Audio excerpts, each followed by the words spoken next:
Dalam nama Bapa dan Putra dan Roh Kudus. Amin. Allah Bapa kami yang Maha Pengasih dan Penyayang, kami bersyukur atas benih-benih cinta kasih yang telah Engkau tanamkan dalam diri kami. Kami mohon bukalah telinga dan hati kami untuk mendengarkan dan meresapkan sabda-Mu pada hari ini, serta ajarilah kami untuk terus-menerus mengembangkannya dalam diri kami, sehingga kami semakin mencintai-Mu dan mampu melakukan seluruh ajaran-Mu dalam setiap peristiwa hidup kami. Dengan pengantaran Kristus Tuhan kami. Amin.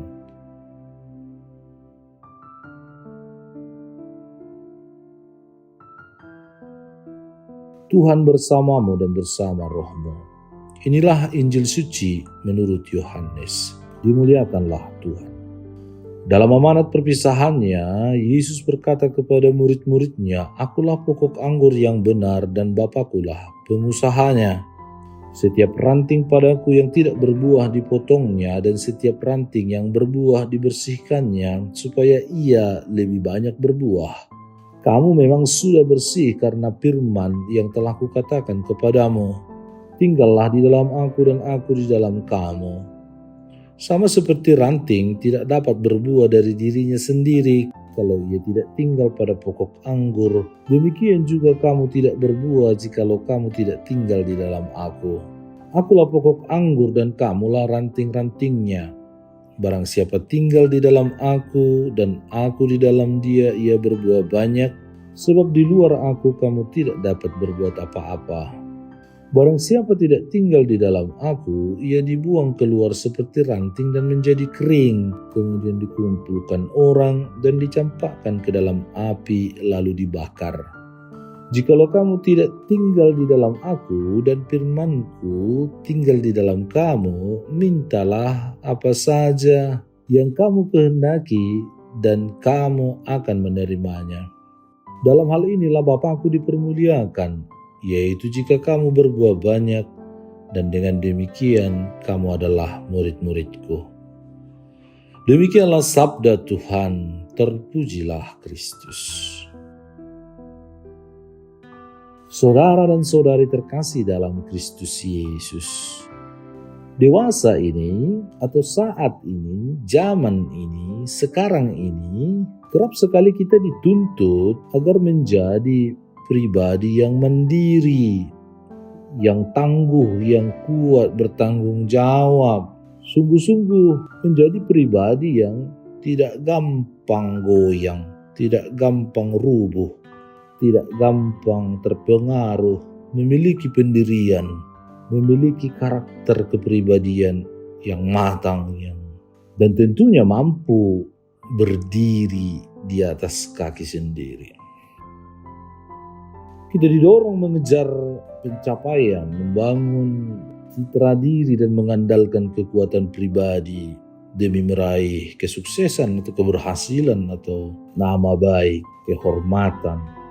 Akan tetapi dalam firman Tuhan yang kita renungkan hari ini, Yesus mau mengajak kita untuk merenungkan suatu kebenaran yang mungkin terasa sangat berlawanan dengan semangat zaman ini. Tanpa aku, tanpa kepintaranku, tanpa kehebatanku, kekuatanku, kamu atau kalian tidak bisa berbuat apa-apa. Kita masih sibuk bergantung dengan diri kita atau bergantung bahkan dengan hal-hal yang bersifat sementara. Yesus menggambarkan dirinya pada bacaan Injil hari ini sebagai pokok anggur, dan kitalah ranting-rantingnya. Ranting yang tidak melekat pada pokok akan kering dan akan dibuang lalu dibakar. Tetapi ranting yang tinggal dalam pokok bersatu dengan pokoknya akan menerima kehidupan, kekuatan, dan menghasilkan banyak buah. Ini merupakan gambaran yang sangat-sangat indah dan mendalam tentang ketergantungan kita kepada Kristus. Tinggal di dalam Kristus berarti menjalin hubungan yang erat, hidup bersatu bersamanya dan terus-menerus hanya dengannya. Bukan saja sekedar mengetahui dan mempelajari ajarannya, firman-Nya, Atau bukan saja hanya dengan menghadiri perayaan-perayaan liturgi yang terkadang hanya demi tidak dicap negatif oleh orang lain atau karena rutinitas, kewajiban, melainkan membangun keintiman yang penuh kasih, intim personal bersama Allah. Seperti ranting yang benar-benar menyatu dan bersatu dengan pokoknya. Saudara-saudari yang terkasih, kita harus sadar bahwa tinggal dalam Kristus adalah hidup dalam kesadaran dan pengetahuan total bahwa kita tidak dapat berjalan sendiri, bahwa kita membutuhkannya setiap saat dalam keputusan kecil maupun besar, dalam keberhasilan maupun kegagalan. Namun tinggal dalam Kristus tidak hanya berbicara tentang relasi personal, ini juga menyangkut misi dan visi hidup. Apa yang kita rencanakan, programkan, dan apa yang kita akan lakukan, dan apa yang bisa kita buat, yang kita bangun, yang kita bawa untuk kita bagikan kepada orang lain. Yesus berkata bahwa barang siapa yang tinggal di dalam Dia akan berbuah banyak. Buah ini bukan hanya dalam bentuk kesuksesan duniawi, melainkan buah-buah rohani seperti kasih, pengampunan, kerendahan hati, kesabaran, damai sejahtera, sukacita, dan hal-hal yang mencerminkan wajah Allah yang Maha Rahim untuk dunia ini. Dalam kehidupan, berbuah berarti menjadi pribadi yang membawa damai, sukacita, kesejahteraan dan kebahagiaan, keadilan. Di lingkungan kerja dan keluarga menunjukkan empati terhadap mereka yang menderita, tetap setia dalam tugas dan tanggung jawab walau tidak dihargai, dan berani hidup benar meski harus melawan arus. Yesus juga mengatakan bahwa Bapaknya adalah pengusaha kebun anggur itu. Ia membersihkan ranting-ranting yang berbuah agar semakin banyak berbuah. Ini mengingatkan kita bahwa dalam perjalanan hidup mungkin kita akan mengalami pemangkasan seperti sakit, kegagalan, kekecewaan, kemarahan, dendam, dan lain sebagainya. Tetapi semua itu bukan hukuman, melainkan cara Allah membentuk kita, mengingatkan kita agar semakin serupa dengan Kristus dan semakin menghasilkan buah yang banyak, buah yang bermakna.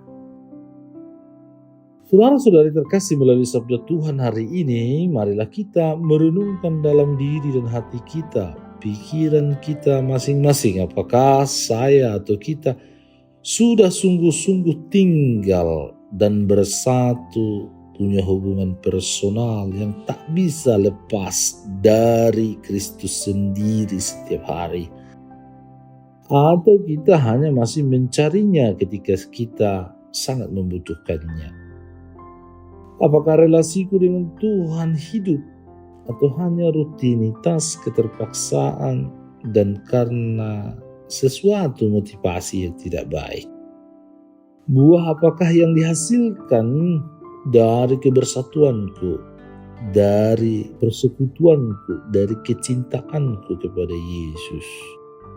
Apakah orang lain bisa melihat kasih, kesetiaan, dan kebaikan Kristus? Apakah seluruh teladan hidup Yesus telah menjadi kesaksian diriku bagi orang lain, dan orang mengatakan dan mengenalku sebagai orang Kristen, orang yang mengimani Yesus? Semoga dengan merenungkan sabda Tuhan hari ini, hidup kita semakin bertumbuh dan berbuah banyak dan berlimpah dalam sukacita, kasih, pengampunan, dan berkat bagi dunia ini. Membangun dunia ini dengan kesaksian hidup yang bertujuan membangun kerajaan Allah, kerajaan kasih. Ya Allah, sumber belas kasih, janganlah biarkan kami berpuas diri dengan kesempurnaan tata lahir, tetapi tuntunlah kami untuk semakin tulus mengasihi dan mencintai-Mu. Tuhan pengantaran Kristus Tuhan kami. Amin. Tuhan bersamamu dan bersama rohmu. Semoga saudara sekalian dilindungi, dibimbing, dan diberkati oleh Allah yang Maha Kuasa, Bapa dan Putra dan Roh Kudus. Amin. Allah Bapa kami, penuntun kehidupan, Engkau telah menuntun Abraham menuju tanah terjanji. Engkau juga menuntun bangsa Israel menuju tanah Yerusalem melalui tangan Musa. Kini kami umat-Mu keuskupan Padang sedang berjalan bersama dalam sinode kefikepan menuju keselamatan yang Engkau janjikan dalam diri Putra-Mu Yesus Kristus. Tuntunlah peziarahan hidup kami dengan kuasa Roh Kudus-Mu, agar kami tetap tabah, sabar dan setia menghadapi kesulitan dan tantangan hidup. Bimbinglah kami supaya mampu berjalan bersama, saling meneguhkan dalam iman, harapan, dan kasih. Bunda Maria, doakanlah kami putra-putrimu sepanjang sinode kefikepan ini berlangsung. Ya Bapa, Engkau kami sembah dan muliakan, kini dan sepanjang masa. Amin.